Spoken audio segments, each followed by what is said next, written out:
Don't you love it when a sequel to a classic horror movie has the exact same title and is basically the exact same thing, but it's not a remake, it's now the only sequel, the other ones are no longer canon? Don't you love it when films do that?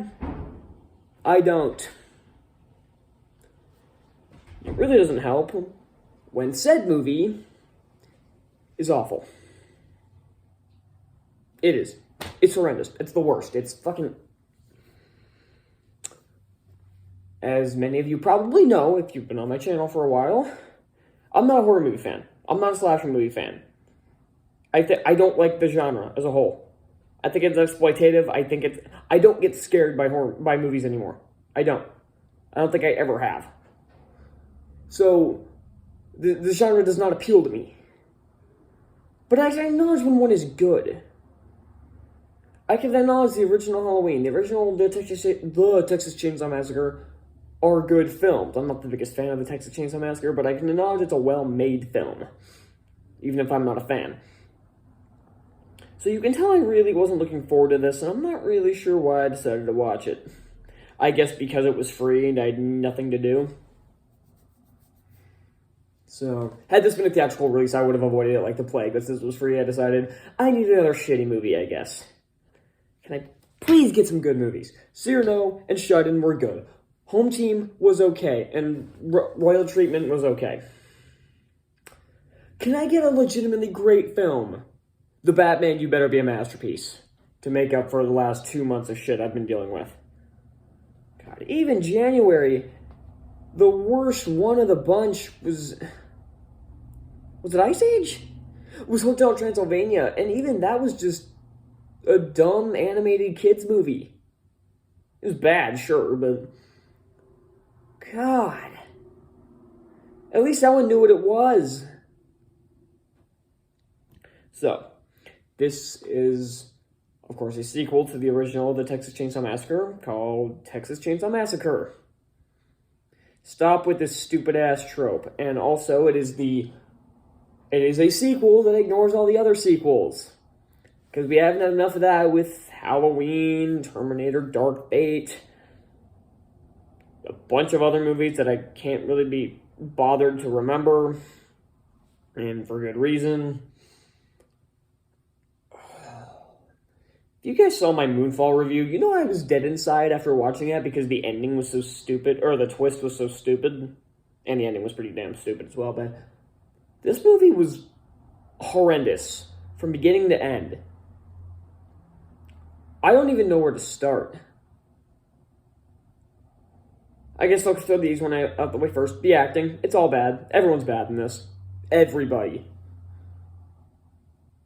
All the acting's either over the top or under the bottom. They're all bland-ass performances, but during the horror scenes, it's not the fun kind of over the top. It's the scream everything over the top. It's not fun. Nothing in this movie's fun. I should point that out right off the bat. Horror movies can be fun. You know that, right? And the main issue that I have with horror films, especially ones like these, are ones that try to take themselves too seriously. The Friday the 13th remake comes to mind, or the Nightmare on Elm Street remake comes to mind. They were awful because they took themselves too seriously. That's what I liked. That's what people liked about the original films, about the original Friday the 13th and the original Nightmare on Elm Street. There was a semblance of fun to them. There's nothing fun here. Nothing. It's either boring, infuriating, or boring. This movie's an hour 21 with credits. And Leatherface shows up half hour into the movie. Yeah. Almost halfway through and he finally shows up. And up to that point, there was just these stupid-ass kids doing stupid-ass shit and being assholes for no reason. And at about the 2.5 minute mark, I started checking out and I started playing video games on my laptop. Because I found a really cool Game Boy Advanced emulator online, so I'm able to play that. I can play old Game Boy Advance games on there. So I had a lot more fun doing that than I had playing this game, or than I had watching this movie. Because I was doing that for probably the first half hour, 45 minutes, because nothing happened. These asshole kids who think they have a right to this property even though you don't, kick this old lady out of her house, and she dies later on while trying to be taken to the hospital, I guess. And Leatherface shows up out of nowhere, really. Was he in the truck the entire time? I don't know what happened. I was only half watching, so maybe I missed something, but I don't think I did. God, and then, so all the, this movie just impaired my ability to speak properly, I guess. I'm also feeling kind of lightheaded. I don't know why. Maybe because I got so angry. Give me a second. I need to recover. Alright. Where was I? Okay, yeah. So he officially starts his rampage about an hour in. 50 minutes. Let's be fair. And there's this long scene of this idiot who's one of the main group members who went with the police, I guess, and the old lady taken to the hospital, went with them for some reason. And there's this long scene of her sitting in that car, trying to call out on the police radio after Leatherface makes them crash, when she could easily unbuckle the seatbelt and run the fuck away from this old fat douchebag while he's cutting off someone's face. It's I don't think he's gonna catch you. And nope, it's this long scene of him cutting someone's face off because the violence has to be overly grotesque in this. Thankfully, it's not really shown, but it does show the faceless corpse a couple times later on. It's disturbing. And not in the fun horror movie kind of way. It's disturbing to think that people thought we would enjoy this. And then, of course, everybody gets fucking murdered, and then there's also this one character who lives basically in that area where they are now. I don't remember what it's called. Haslow? I don't know. And which is basically a ghost town, even more so than the town from Ghostbusters Afterlife. So, and there's this one guy who's a native there, I guess, is the best way to put it. And they immediately start insulting him for absolutely no reason.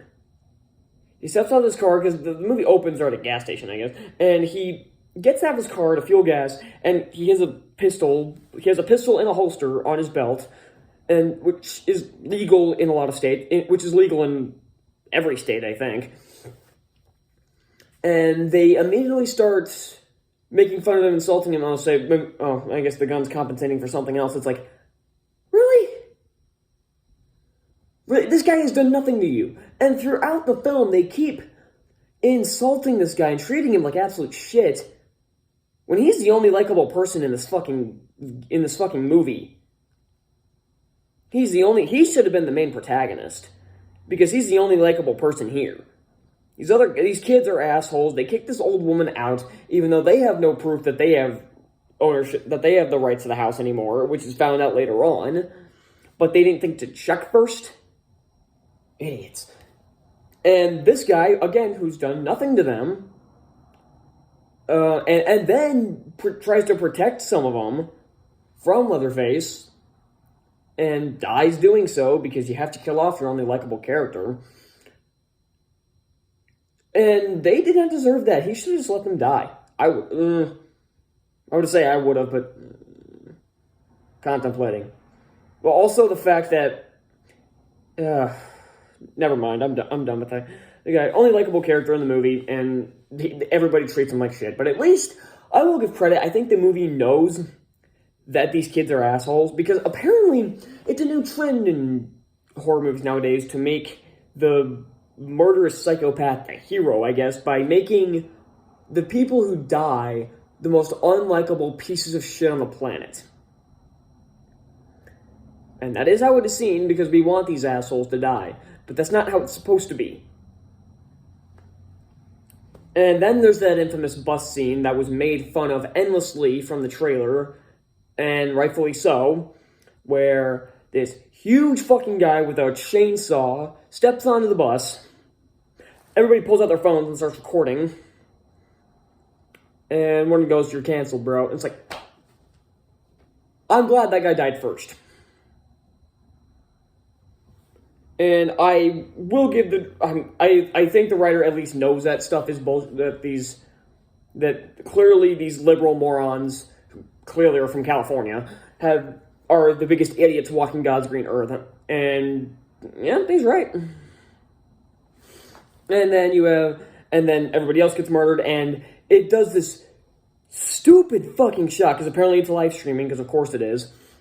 And there's all these the chat, I guess, is showing up. Everybody thinks, everyone's saying, "Oh, that looks so fake." It's like, oh, was that supposed to be funny? Because it was facepalm worthy. I facepalmed when I saw that. When I saw the little blur show that said, "Oh, that looks so fake," I literally did this. I facepalmed so hard, I think my forehead turned red for a few seconds. And then, of course, all the other kids die, except for one, because even though this is a sequel, we have to hit the original movie beat by beat. And they brought back the original survivor from the original film, who's in this for all of 3 short scenes. And the perfect metaphor for how this is shitting on the original and any other movies that you may like, any other movie in the franchise that you may like. She tries to kill him. Like, she's got this shotgun shooting him. He runs up to her and, is blocking the bullets with the shotgun shells with his chainsaw. It's already stupid enough. And then he stabs her with the chainsaw and then throws her into a pile of garbage. You think I'm joking, but no. If that's not the perfect metaphor for this movie, I don't know what is. And then these other stupid scenes where this one character is hides in the closet from Leatherface, and then she hides under the bed. Somehow he doesn't find her in what had to have been hours that she was under there. He somehow didn't find her. And then also when she gets away, he throws a hammer or some shit at her. Really quick, a really hard, fastball level throw. Hits her in the chest. She flies off the stairs, breaking through the floorboard. And she's just fine. The impact of the hammer alone should have killed her, but then she flew off the staircase and broke through the floorboard. Yeah, sure, the floor's weak as shit, but none of the wood, none of the shattered wood impaled her. None of that wood shrapnel, and the impact of the hammer didn't do anything. Especially when he threw it at 60 miles per hour, at least. What? And then she crawls out of that little space, and he cuts through the floor with that shot in the trail. He cuts through a sewer pipe, and literal shit falls on her. I sound like a 3-year-old making this stuff up, but I'm telling you, this is all true. And I forgot one of the places he kills the black dude, Dante. I think that was his name. I don't know, because this follows the horror movie trend. The black guy has to die first. He doesn't. Yeah, no, never mind. He's not the first guy to die. The blonde chick is, but I digress. He kills him. One of the other group members, I guess, sees that he's dead, and the guy with the gun says, "Go on the bus and stay there." And she goes into the bus, and what does she do? She keeps it to herself. The driver says, or the other girl's in there, it's "What's wrong?" She said, "Nothing." She says, she said, "What's going on?" She says, "I don't know." You saw your friend fucking dead. You should warn somebody. And thankfully she dies too. She gets cut in half trying to get out of the window. When he's killing everybody on that bus, nobody thinks to go around him. Just when he's killing people, he has his back turned to some people when he's killing somebody else. Go around him. One person, the chick who didn't tell anybody, who caused them all to die, basically. But you know what? If they're going to do stupid shit like that, they deserve to die. All of them on that bus. She goes around him, doesn't think to go to the wide open door on the other side of the bus. She tries to open the big ass window and eventually does, and she gets cut in half. That's what you get for being stupid.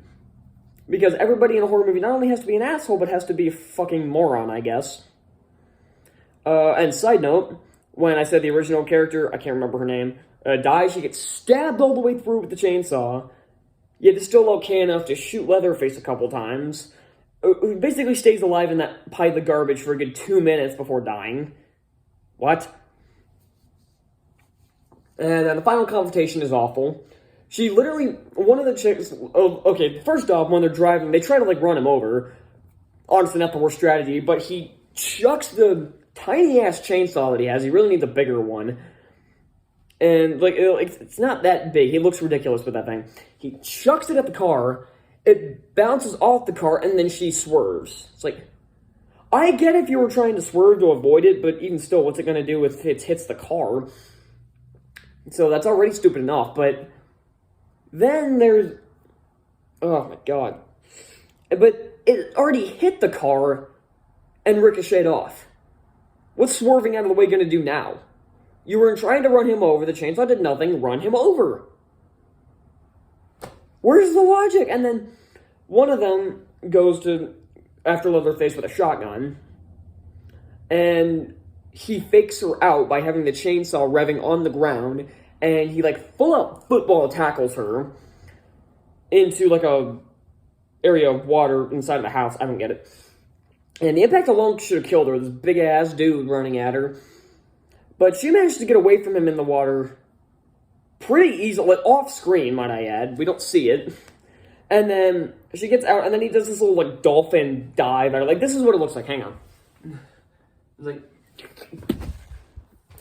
That's what I knocked my... That's what it looked like. Hang on. Probably shouldn't have done that if I was gonna... I didn't realize I was gonna mess up my camera. That was stupid of me. But yeah, that's what it looks like. It's fucking stupid. It looks like a dolphin. So, and then they don't bother to... And when they do defeat him, they hit him upside the head with the chainsaw. They don't bother to cut off his head. They don't bother to do anything else. They just leave so we can ensure that he's definitely coming back. He, of course, grabs one of them, cuts off their head, because obviously. And the other one, just like the original, is, like, screaming, facing the other way as the car drives away on autopilot. What? Last I checked, cars don't have autopilot. This isn't a fucking plane. And then it's a repeat of the shot from the original where he's swinging around like an idiot. He does this, like, perfect little ballerina twirl and then swings it up like that as the camera cuts away. A sequel is rehashing the exact same plot of the original. It's Home Alone 2, but even worse. Yeah, I didn't even cover all the shit things in this movie, but honestly, I'm drained. This is a horrendous movie. Do not watch this at all. It is probably one of the worst movies I've ever seen, and I've seen a lot of really bad movies. I'm guaranteeing this will probably make the #1 spot if Birdemic 3 doesn't. We'll just have to see if this is worse than Birdemic 3, but I don't see how anything could be worse than this. If you haven't guessed already, this is getting an F. I would give this a Z- if I could, but it's not feasible, so an F it is. Thank you all so much for watching, and I can't wait for the Batman.